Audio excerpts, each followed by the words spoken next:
Good evening. This marks the 7th day of a 100-day challenge that I've given myself to record Qigong and Tai Chi practicing. And I'm sitting in my living room this evening, and it's just starting to get dark, and the puppy dogs are mellow, and I've had a nice bath, and I feel good. And I've decided, as part of this challenge, I'm going to keep better notes to myself about how I feel and what's going on. And I'd like to share some of that with you this evening after 1 week of my challenge. And the challenge started actually on the day of my quote-unquote retirement, which is really just the day that I went out on my Social Security. I really can't see myself ever really retiring because there's so much to do and I have so many questions and life is fascinating. And so I'm exploring a lot of these things, and a lot of it has to do with my own inner dimension, and that's where Qigong and Tai Chi come in greatly. There's so many layers to it. It's not just about moving and exercise, and it's, of course, there's a lot about breathing, but even there's so many different ways of breathing and even different sounds you can make. On top of that, Qigong is probably the first original tapping. I'm sure some of you have heard about tapping or EFT these days, tapping on certain meridian lines. And that's been an ancient Qigong practice, part of healing medicine. And so there's tapping, and there's breathing, and there's motion, and there's stillness. Well, my first instructor, Sifu Anthony, it was in Gainesville here locally, he said, to begin with, don't even worry about the form.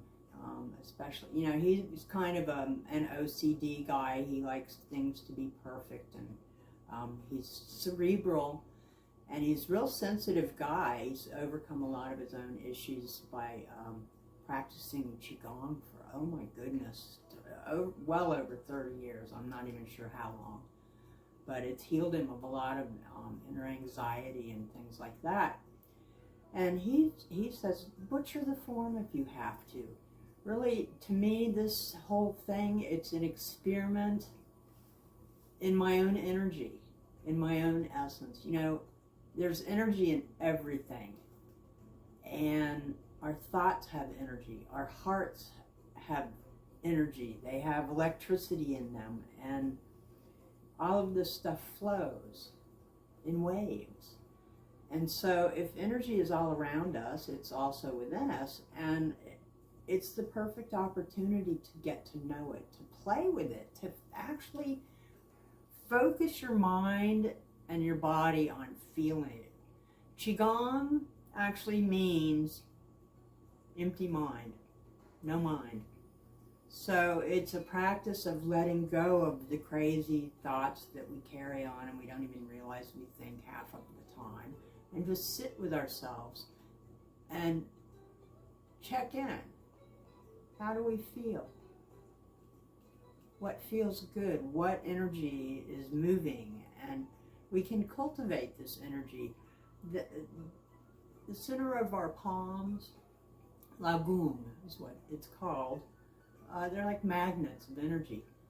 And we can learn to play with it. At first, maybe you feel nothing, but if you sit still with yourself and calm yourself and do a little breathing and relaxing and shut your eyes and just feel that. And you can make it grow, and you can move it along meridians, along acupressure and acupuncture points. And to me, that's been so helpful Qigong saved me from back surgery. I herniated 3 discs in my lumbar spine, shoving x-ray plates. And then after I survived a widowmaker heart attack to become a widow, I really learned through, years and years of 24/7 dementia caregiving that breathing had a very huge effect on my heartbeat. And so I could learn to control it. And I realized that when I was upset about something, I learned to check in and ask myself, what are you thinking about? Because whatever thought I was thinking, that's what led to the feeling that I'm now experiencing.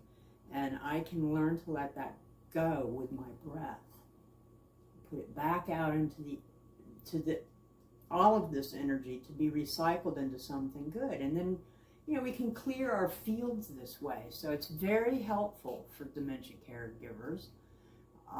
They've done studies that show it's very, it's effective at reducing the risk for getting dementia in the first place, because it's a practice, it's a simple practice of mindfulness, yet mindlessness.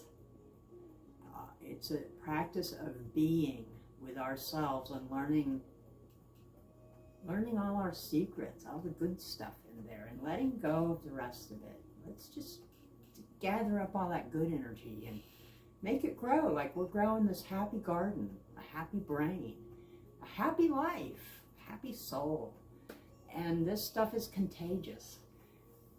But it's an inside-out job. It starts with your own curiosity and your own questions and your own willingness to participate with yourself, to get to know yourself from the inside out. And when you do, and you shake hands with all of those things that are challenges or projects, as one of my instructors likes to call them, you can look at challenges in life instead of these stressful things that drain all your energy, or conflicts or problems. You can look at them as opportunities to learn, as they're little gifts. And really truly, when we become still and complacent with everything in our life and stagnant, that's when we begin to die, because we are energy. Energy can't be created or destroyed, but it can be so still that on a physical plane in which we live, if you're still long enough, it's like you're in the hospital watching that heart monitor, and all of a sudden, it's a flat line. So we need conflict, we need up and down in our life, we need to circulate, we need to breathe, and we need to learn how to reconnect with ourselves so that we can reconnect with the rest of the world, and all of us can get healthy and happy. So that's a whole lot about why I do this. And now, after I've had a nice bath and a nice cup of coffee here beside me, and the house smells good and my animals are chill, I'm going to practice some calming evening Qigong, where I can brush away the rest of anything in the day that I don't need anymore, and just totally relax my muscles and pack my energy back away into my energy engine so that it can rest peacefully for the evening and continue.